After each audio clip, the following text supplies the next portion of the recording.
Good morning and welcome to Wednesday Weavings. This is our third week of hosting a dialogue of sharing our authentic purpose in a time of great change in this new era of uncertainty and unknowns. And so each week for the month of May, as different areas in the US are starting and the world are starting to open up, I'm hosting conversations with other change makers and visionaries and trailblazers and just amazing humans like I have here with how are you opening up and what has emerged for you during this time. So let's wait till Jessica joins us. Okay. And then what I'd like to do is have you introduce yourselves and just a little bit about what your business is, and then we'll get into having a dialogue about what's happening, what kinds of transitions are we going through, and again, how are you opening up, showing up in re-emerging in this new era. So we'll have, Yamini, would you like to tell us just a little bit about yourself, please? Okay. I just gobbled. And that's okay. Enjoy that. Enjoy your breakfast. Thank you. Yeah. Hi, Shera, and congratulations on this. I think it's really great. And thanks. Okay. So when this pandemic came about, I was an Uber driver for the last 4 years. And that's been sort of my retirement gig, which really helped, with the finances and everything. And I've written a couple of books. And so while I was in this pandemic, the thing that struck me was the fear of everybody, just the fearful eyes of all these people with these masks on everywhere. The COVID-19 doesn't exist for me. For some reason, I'm not afraid at all. And I don't wash my hands, religiously. I don't wipe anything down. I go out without a mask and I go out without gloves and everything.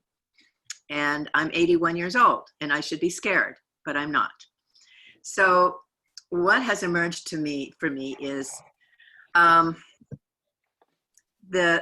fear factor.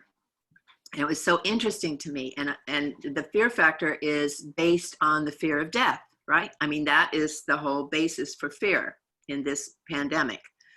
So I thought, what a great subject matter. I'm not going to write another book because I don't know if I have time to do that because it takes years and years and years for a book to get published. So what I'm going to do is have a video series. And I've already got 10 people lined up who I'll interview. And the interview will be about the fear of dying. So people will be talking about their near-death experiences. One person is going to talk about their near-suicide experience.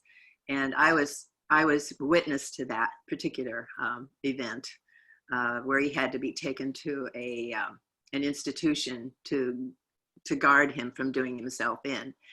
And then there's several people who are hospice, caretakers who witness people dying. And then I had a lot of therapists coming in. It's going to be really interesting, It sounds fabulous.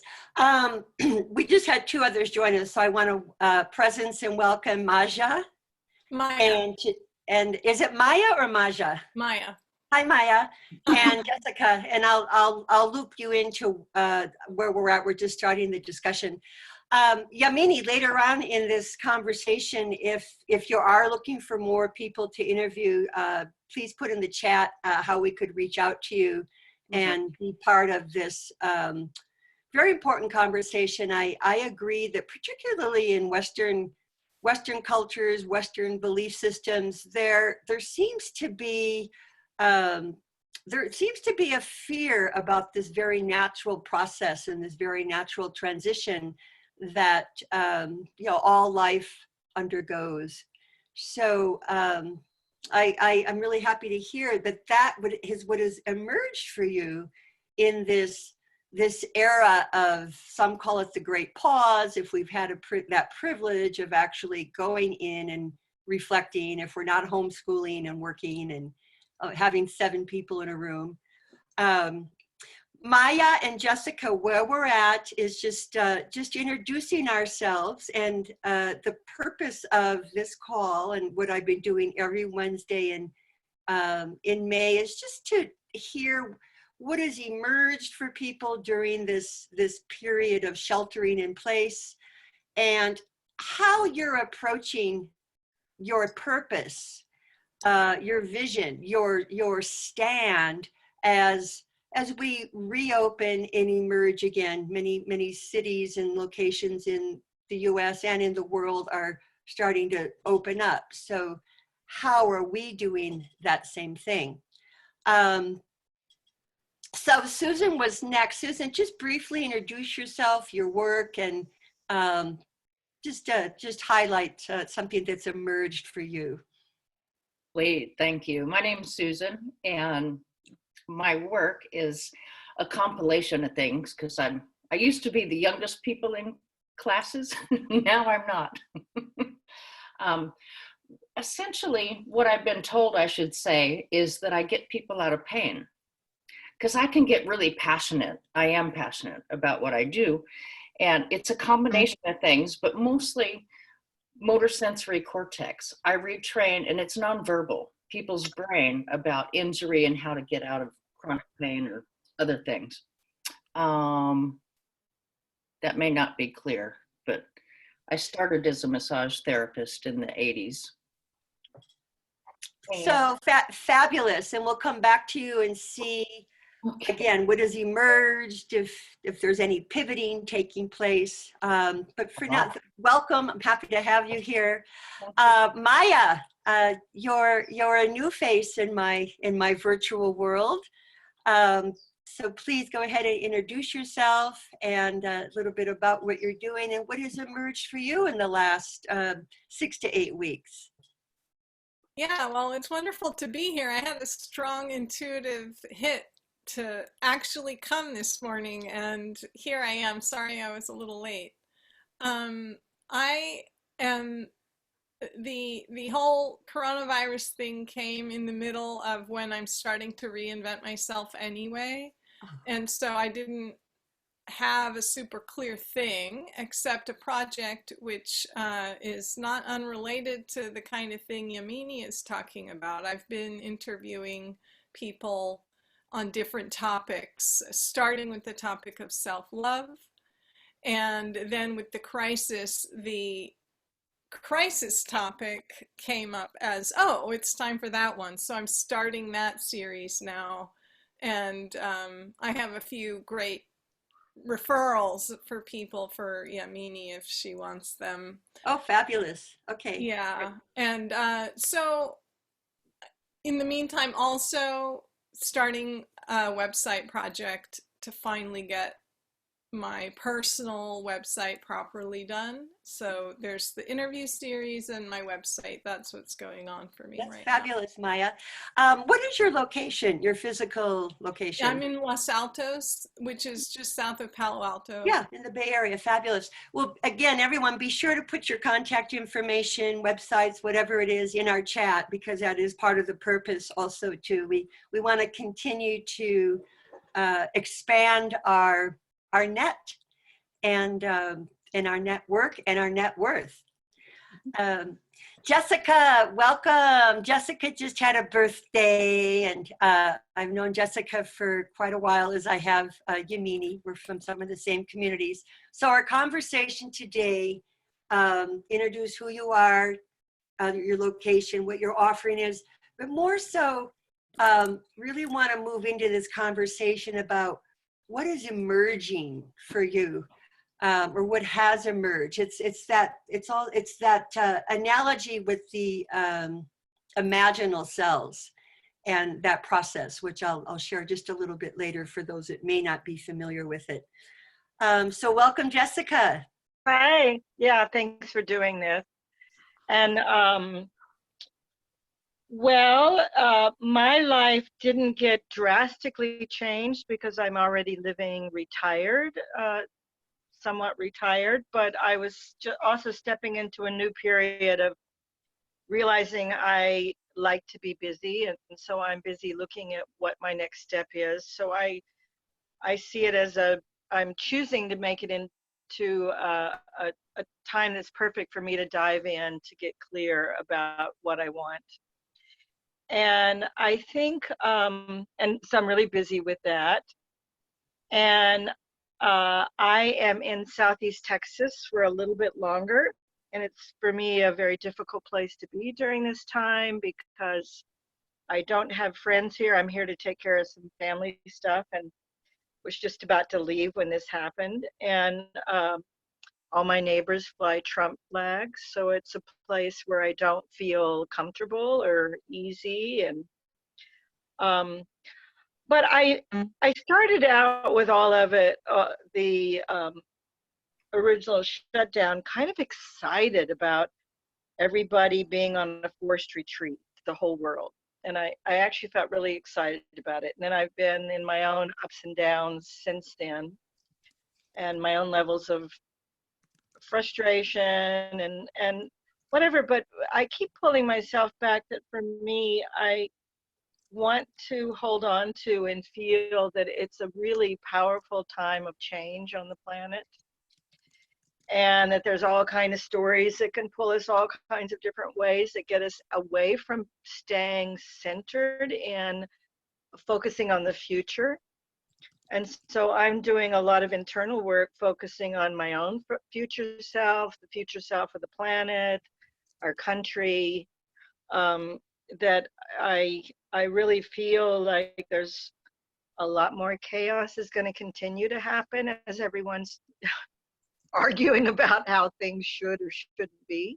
Yeah.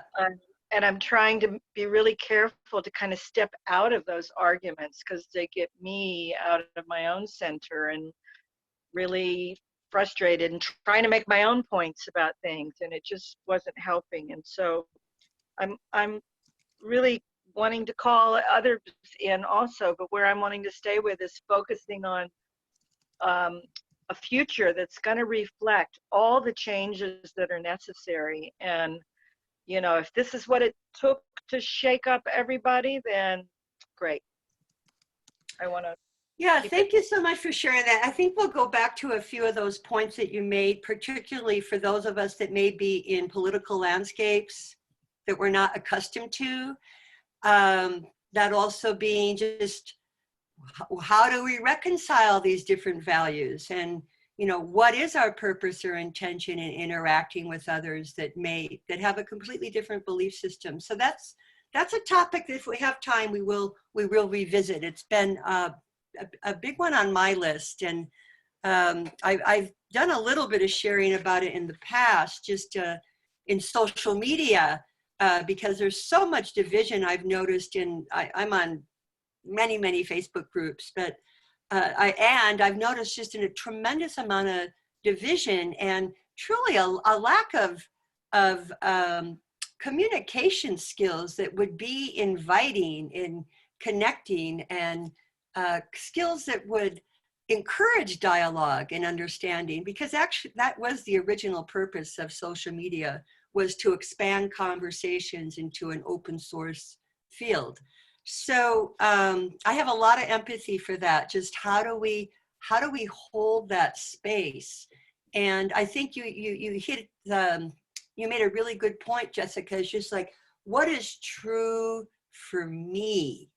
How can I be stable in my own authentic being? And that again is the topic of this particular conversation today, is how have we, again, uncovered, or how has more of our authentic purpose, if that has happened, how has that occurred in the last couple months? David, are you part of the conversation? And if so, if you'd unmute yourself, we'd love to hear from you. Okay, I've unmuted myself. I think I have much less to say than the other people who are speaking. That's fine. That's fine. introduce yourself and what lights you up these days? Yeah. So my name is David Rosenberg. I live in Massachusetts. I am retired. Life is pretty hectic right now. I'm trying to keep up with a number of things that I was doing prior to COVID-19, but you know, everything has turned virtual, and there are you know, problems with a number of issues. For example, I was one of a group of volunteers working on arranging a conference for computer people, and that conference is now certainly not going to happen as an in-person conference, and there are questions about whether it will be a virtual conference or whether it will be just canceled for this year. And you know, in my personal life, there are, you know, health issues not related to COVID, but other health issues. And so life seems hectic, and I don't feel centered. I feel pulled in about 50 different directions. Okay. Thank you so much for sharing that. You know, I appreciate, I'm a huge advocate, first of all, of sharing our vulnerabilities, being transparent in a way that really shows our humanity. So I'm hoping by the end of this conversation, David, perhaps you'll leave with a tool or two that would help you hopefully feel a little bit more centered as you navigate the changes that we're all part of. It's also interesting to see that the majority of this group here is, as Jane Fonda would frame it, we're entering the third stage of life, the majority, not all of us. And you know, I think when one approaches that stage, it seems to really, at least for me, it's really about what's my legacy and really what am I here to contribute. And I think before we can do that, we really need to be able to declare and commit to what I'm calling authentic person. I'm sorry, authentic person for sure, but authentic person, purpose as well. So there's we're going to continue with another phrase that's come up a lot during this era. It's called pivoting. I grew up as a dancer, or grew up studying dance. So pivoting was a way that we moved through space with grace and trust and skill.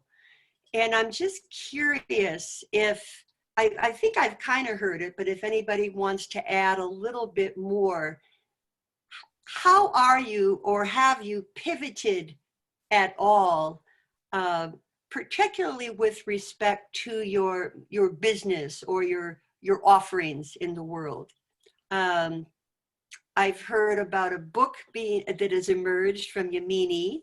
I've heard that Susan may be doing some, not a book, an interview series, a video, right? I've heard about a collaboration from Susan. I've heard Maya's got a couple different projects going on that will involve interviews. So go ahead. How have you pivoted, if you have at all? Yes, Yamini, please. Well, my whole life has been a pivot. Actually, a U-turns, a series of U-turns. So this is not any different for me. You know, it's like, okay, so this is the next thing. You know, it's like, here I am, and what do I do now? So in the beginning, it was, I didn't know what I was going to do, you know, and I didn't have any oomph. I didn't have any particular, you know, push in any direction, and I didn't feel any motivation. So that worried me a little bit, because I've always had motivation from one pivot to another. But now I'm so thankful that I have found my purpose, you know, which is I have to consider my own mortality. So in considering my own mortality at my age, I'm going to push that out to other people, expressing, you know, their feelings about it, you know, what they come up against when they think of of their mortality, and also what their experience is. So that's going to be really interesting for me to record these different interviews. So I'm really excited about it. Yeah, I think when we accept our mortality, that it also allows us to embrace what I consider to be a divine leadership quality, and that being humility.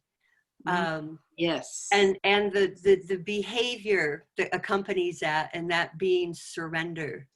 I have found that the acceptance and surrender of the circumstances that we're all in to be a very, very beneficial tool for me to find peace and calm and presence in this era. So thank you. Yeah, thank you. Yeah. Anyone else want to share about a pivot? How's your choreography going? Go ahead, Susan. Sometimes it feels more like a warble. I was a dancer too. And, you know, just times where it's like, oh, you know, off balance. So the skill and the strength, it's not about the strength, but the warble of gravity. So for this whole time, the timing is amazing, because I am reinventing anyway, from not being a caregiver and going back to what I love to do.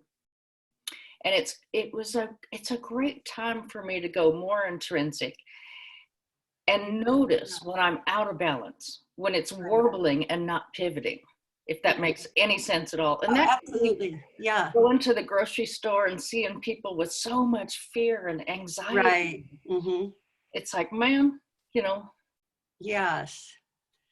When I go to my mom's, you know, facility, I do the thing of wearing the mask, and I have clean hands, and then I put gloves on, and they wrap me in plastic, and that's so that they're not so afraid.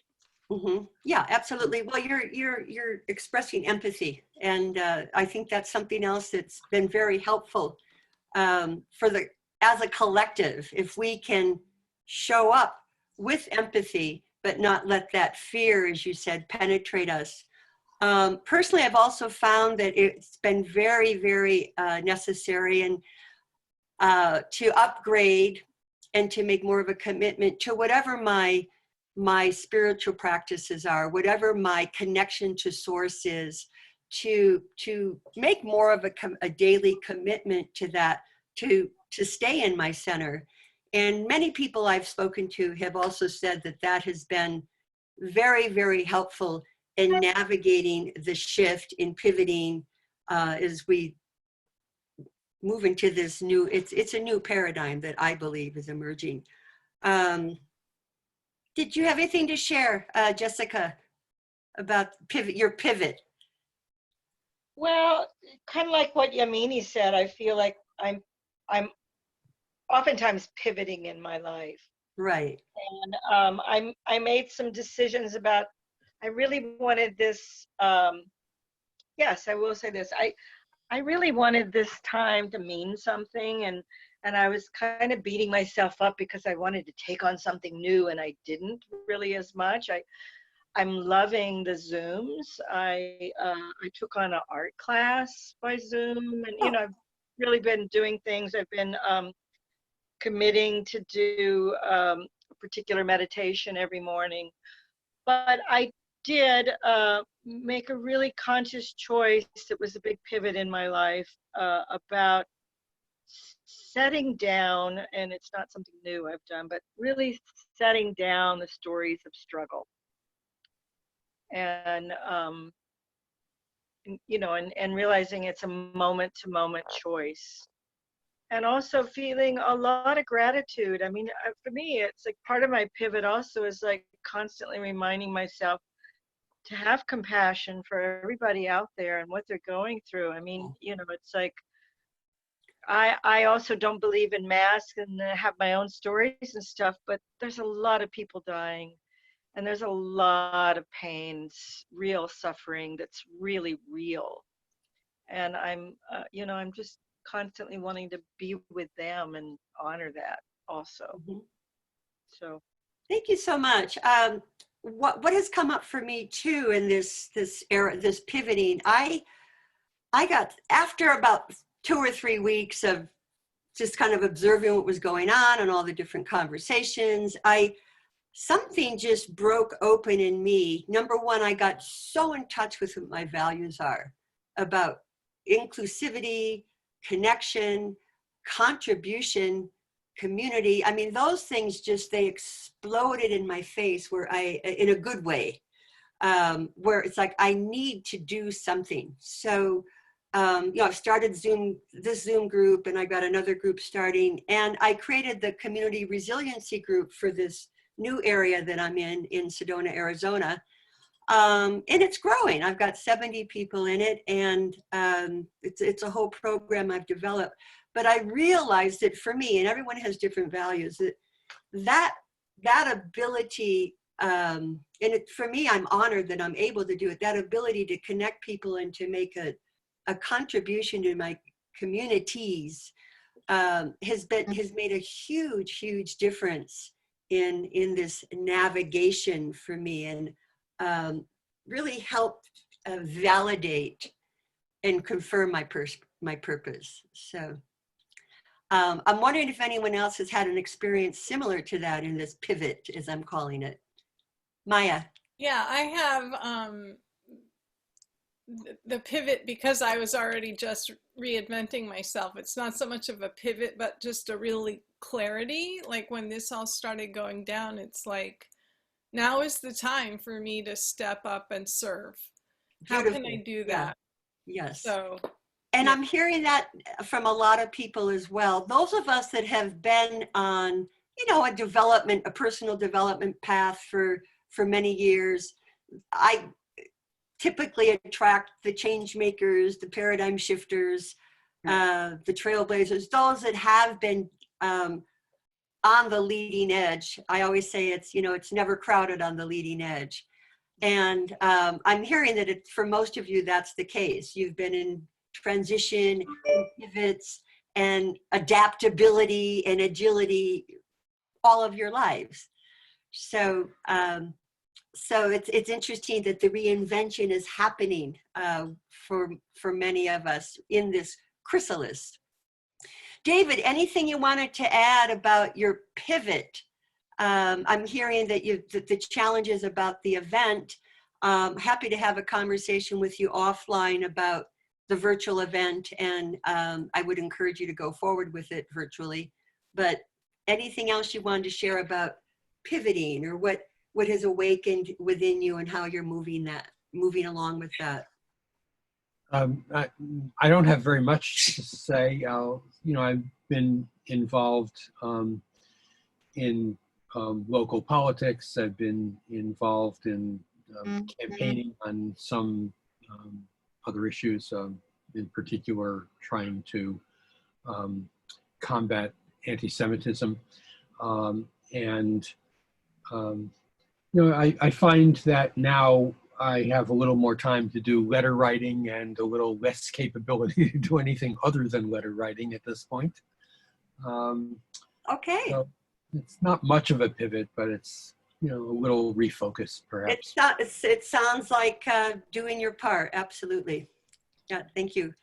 I'm going to shift just slightly. There's another topic that has come up in some of these conversations and that I don't want to ignore, is where we're at emotionally. And in other conversations, other people have shared, somebody said pain. I think, Jessica, you mentioned that you feel the pain. I'm curious if anyone here has experienced your own sadness or grief or pain through this era. And if so, how have you addressed it?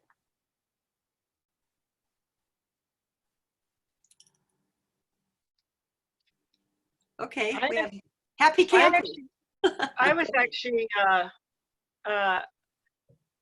about midway, in the beginning, like I said, I had a lot of hope, and as things went on, I actually hit some very deep places of depression. the deepest I've had since my early 20s, to the point it was really frightening. Mm. And I just, yeah, I'm hypersensitive. I could feel the pain of the world. I could feel everybody fighting, and it's just the chaos, and it was just really, really painful. And I had to drop into some deep places and kind of make some choices about stepping in. That's when I made the pivot, was like step into a whole different place. And then I also made a choice to just make a road trip to be around friends who loved me, who were in alignment, and it was easy and beautiful, and it was life-changing in the moment, I'm happy you celebrated yourself and your birthday with friends. Yeah. Yeah, fabulous. Anyone else have anything to share about the sadness or the grief or the pain, or if you've experienced that at all? Go ahead, Maja, and then Susan.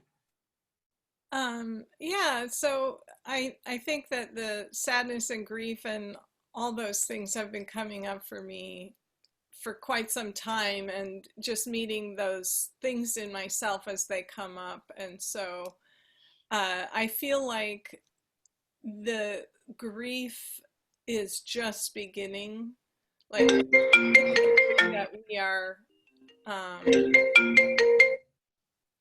to the degree that we're entering some new phase right now collectively. Mm-hmm. I feel like, more people are going to die, things are going to change, and so I sort of feel like I'm preparing myself. So I'm just gentle with myself. That's how I am with it. Yeah, I don't know what more to say about We it. need a mute somewhere. I'm not sure. No, I'm sorry. Okay. Thank you very much, Maja. I love that you used the word gentle. And I think what I've also observed is, and many have mentioned, the fear and the panic. And, early on, people were buying toilet paper. We could never figure out why it was toilet paper, rather than seeds to plant in your garden, but it was toilet paper. And I think, that when we act from fear, when the collective acts from fear, what's really happening is ignoring the feelings and the emotions that we're having deep inside. Grief is a deep expression of love that has not been met. And if we can be gentle with what we're feeling and not judge it, just be with it, just like a compassionate parent, a compassionate mother would welcome all.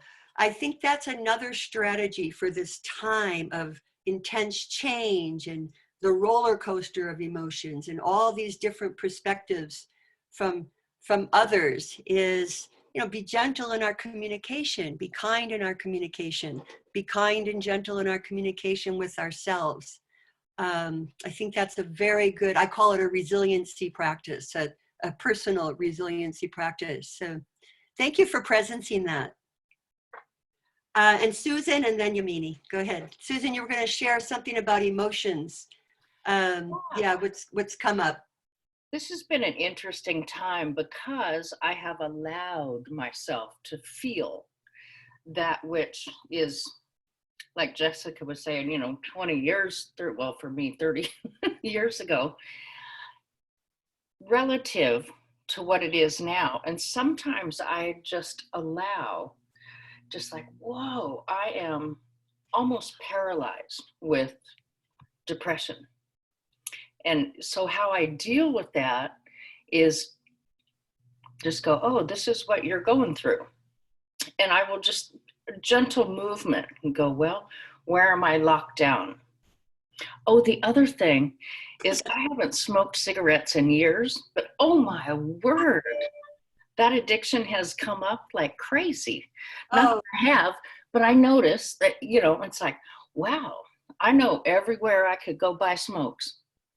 I haven't. So it sounds like some piece of you that has a longing to be filled that emerged, and because that's when we kind of reach out for whatever the substances are, right? Yeah, so I'm just noticing that, and I'm Okay. allowing more food. Right. You know, I've gained some weight, but I haven't gone and bought, but I just notice the sadness, and it's hard for me to sometimes tell whether it's mine or others. And I also live in a neighborhood that is mostly, like really mostly, not of the same political bent or stance. Right. I It's a am. different landscape. That's an So, understatement. So I just feel it and go, okay. And sometimes movement or a walk or to go weed in the garden and just notice what I'm feeling. that's beautiful. I think that's a practice that if we can continue to share that with others that aren't accustomed to even experiencing feelings, I think there's a collective healing that can occur if we can, again, gently share that this is a practice, a personal resiliency practice as we navigate change and transition that we all have access to, all ages. It doesn't matter where you're at on the economic scale and the social strata. I also like to, I hear about the weight gain. I've heard that that's occurred for a lot of people too, because our commute is basically now from the computer to the refrigerator. And we're not getting enough movement. So thank you. Yamini, you had something to add on this topic of sadness and grief and pain and how you're addressing it. Well, I've actually had no sadness or pain or grief. Okay. But I had an interesting experience this morning. My cat, I let her out every morning around 6 o'clock. It just became a thing because the one next door, there's a cat that lives next door, comes out at 10 in the morning. So I let mine out before and make sure she gets in, before that cat. And today she came bounding in and she was really in fear. And then I heard this crow outside just crowing madly. It was just, wow, wow, wow. And so I went out to look at where is that crow and what is she afraid of the crow? And I saw the crow on the next rooftop. And there was a coyote in the next neighborhood that was there. And the crow was warning everybody, and my cat in particular, about this coyote. That is so interesting. Isn't that amazing? Yeah. So our animal community is watching out for each other. Oh, thank you. I love that. I love that story. Yeah. And I feel like I've been a crow lately on the internet. And trying to warn everybody about this terrible, taking away of your freedom. This has been my main focus on this whole COVID thing, is the fact that we're giving up our freedom, we're giving up our sovereignty, we're allowing somebody to tell us, to fearmonger us into giving it all up. So that's been but I've been like a crow about it, and people have been running away from me. Right. I think it's really important to create a container to have these kinds of dialogues. I recently joined this international organization called Art of Hosting, and we're doing a lot of work online. And one of the goals is, how do we create the resonance? It's easier to create resonance in in-person communication. Well, I discovered that. I wanted to continue with the thing. Yeah, go ahead. I'm sorry. Yeah, because I went on another thread and I learned how to be with everybody that was there. And I expressed my opinion in a very even, make no wrong for anybody, but just this is what I feel is happening. And I got opinions back that would, thank you for sharing. Thank you. We needed to know that information. And, before it was like, oh, Right. Yeah. Thank you so much for sharing that. And I think that's something else that's emerging for me, and sounds like others. How can we create that space, that resonance where it's safe for everybody, right, to share without a make wrong, without an attack. and just to understand we're all in different places of our evolution, of regulating our own emotions, having those tools to do so. So just want, if we could just all take a deep breath together right now and just have 2 more questions that we'll just then move into. I want to thank you so far for just being present and sharing what you've shared.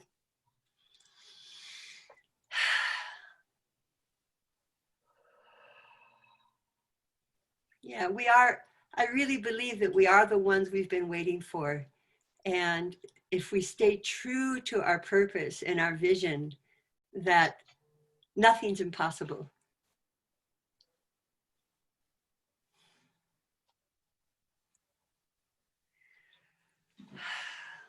So it is 2 more questions, and you can either one or both.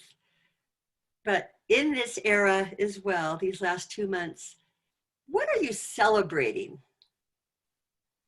And as we move forward, what are you committed to moving forward? So what are you celebrating, and what are you committed to moving forward?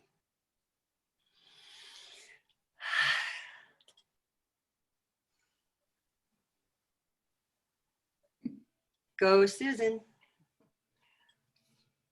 I have been celebrating, as I said before, being more intrinsic, but knowing what I know and going forward. And I'm talking about personal life and business. Because when I listen, for me, when I listen and follow that, things turn out better than I could expect.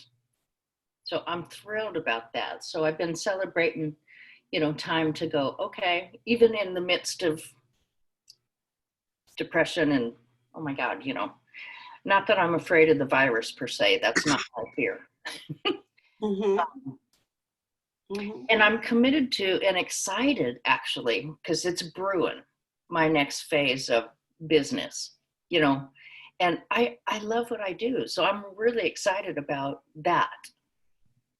And I've used the time to try to figure it out to the best of my ability. Fantastic. And do you have a commitment moving forward? Ooh. And thank you. Yeah, I am going to play with the Zoom thing and see if that is a workable. Thank you for your help. Thank you so much. That just seemed like such a monumental thing to me, and it was overwhelming. And to not have any support except Shera, you helped. Oh man, that was great. And the other commitment that I am doing and already have started is, I don't know how it's going to look right now, but classes at UCI. Mm-hmm. A couple of the people that I've taught are doing classes at UCI. What is UCI? Oh, I'm sorry, University of California, Irvine. Irvine. Okay, so you're in Southern Cal. That's right. Yeah, okay. It's kind of a big deal. And I have talked with the director before, but I didn't have the right letters after my name. But I have taught people that have the right letters after their name. I understand. So they're bringing me in. Right.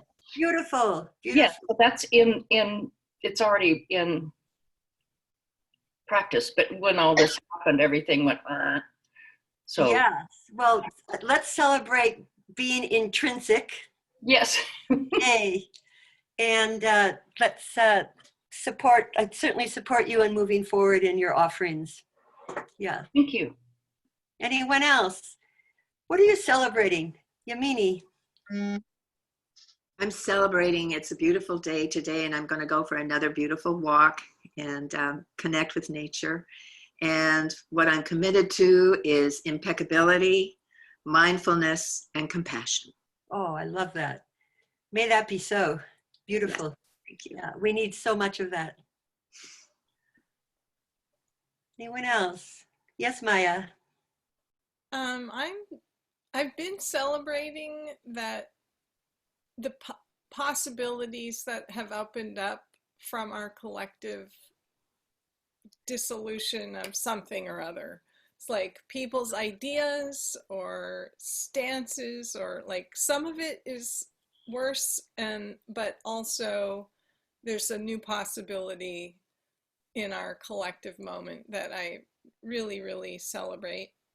And my commitment is to stay with my creative unfolding as authentically and truly as I can. There's this dance of balancing between pushing and surrendering. And so my commitment is really to find and keep moving forward in that really deeply authentic way. Thank you. May that be so. Thank Yeah. you. I feel that.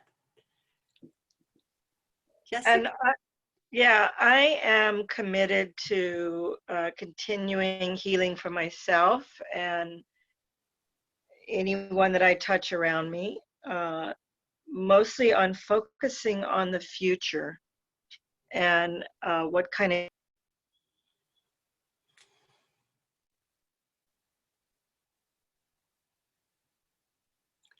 This is the, what I'm really loving seeing is, so I guess I'd say celebrating, a word that's really coming up for me a lot lately is around innovation. I just feel like the world is changing, and how beautiful that within all the constrictions that are happening, these really beautiful, I have all these bird clocks that are going to start making noise. okay. Innovation, like for me, the Zoom meetings, it's innovative, totally new thing that we weren't doing before, and how people are connecting and businesses are, it's like, okay, you get a problem and they're figuring out, oh, how can we be innovative and get an answer to this? We'll, do it this way, or we're going to bring in this. And I'm just wanting to really celebrate that and focus on that. And it's really exciting. I completely agree with you on the innovation. And again, that's something that has emerged. Different activities, events, workshops that were going to be limited in their attendance due to geography have opened up across the country, and even internationally. Connections have been made that would not have been made had the event, for example, been live. Companies are learning that, wow, my employees are content, fulfilled, and productive working at home, because there's always been from many business leaders and businesses, there's been a fear that if you work at home, you're not going to do your work. And that has proven to be wrong. So we are definitely moving into this era of innovation, as you say. Right. That's where I want to, just call to myself and everyone to keep focusing on the positive, because we've all seen the beauty of nature changing by us not being out as much. And exactly what you're saying, like businesses getting, oh, this can work. It actually works really well. And, and so I think some really beautiful changes are going to continue to happen in that way. And there was a workshop I wanted to do in North Carolina, and, between the cost of the travel and everything, and now they're going to do it virtually, and I'm going to be able to attend. Yeah, fabulous. And, so it's things like that. It's like, wow, this is wonderful that we're all just figuring out new ways to do things. And when you look at that too, just to stay on this topic of innovation, specifically around the technology right now, it's a responsible act with respect to environmental sustainability. We're using a lot less resources, lot less fossil fuel, less of our own resources and energy to get from point A to B. And I think, when we're online like this, we're more focused in our connection and our communication. It's I've been to some online birthday parties. Even those are more focused in our communication. Now, I want to share something. It was a quote I read a couple days ago, and it just touched me so deeply. And I have found that this is happening not just online and these different kinds of conversations that are occurring, but I've picked up the phone and connected with people that I hadn't spoken to in a while, especially if they're alone. I have found that it's really important to reach out to people that are alone. But I just want to share this and remind everyone of our role in helping others emerge.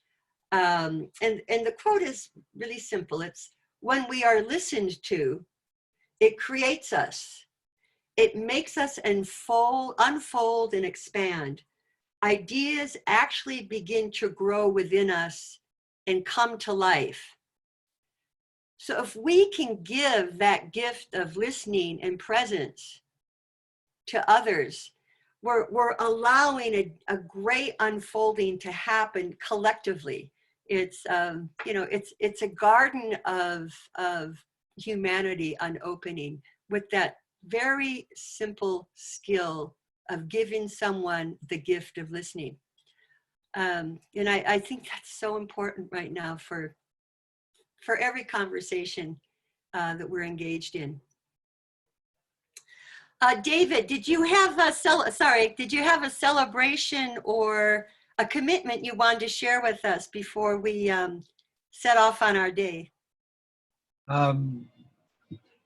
Just that I, feel that there were some things I had taken on before the pandemic, and that I'm still trying to keep up with them as much as I can. That's all.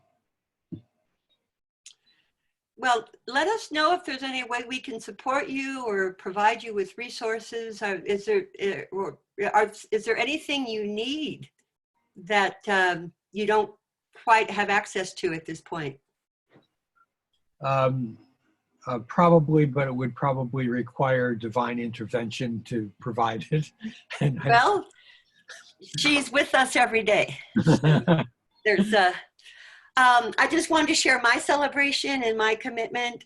My celebration is, first of all, I have a personal thank you to Yamini, who invited me into a group almost a month ago that actually changed my life during this era, because I really needed accountability, an accountability partner.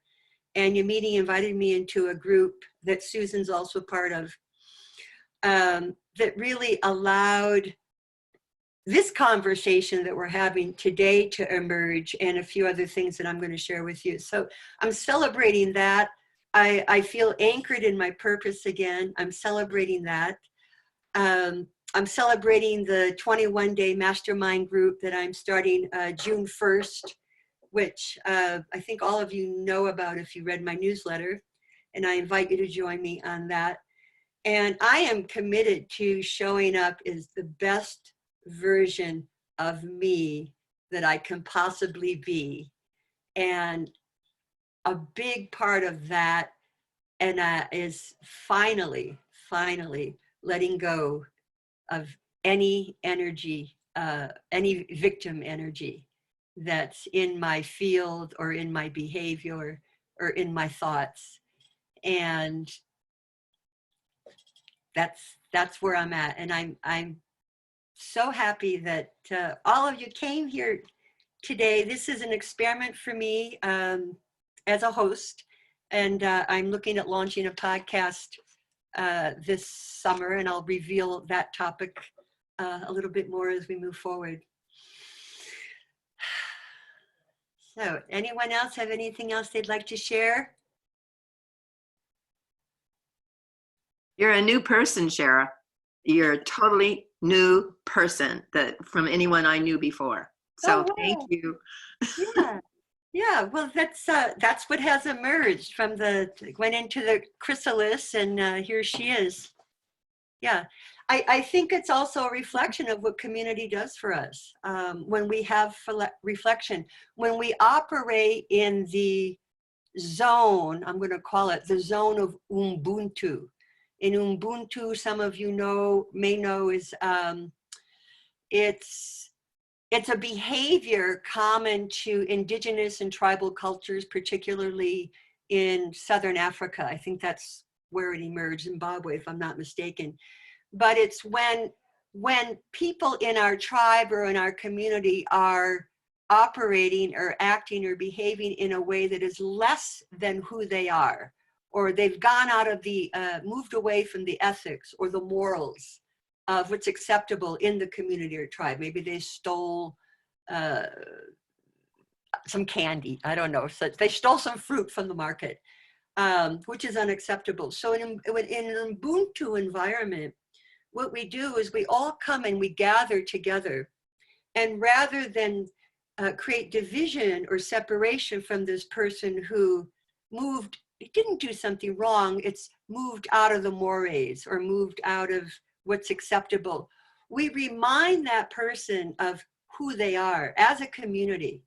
And in those tribes, they actually sing the song that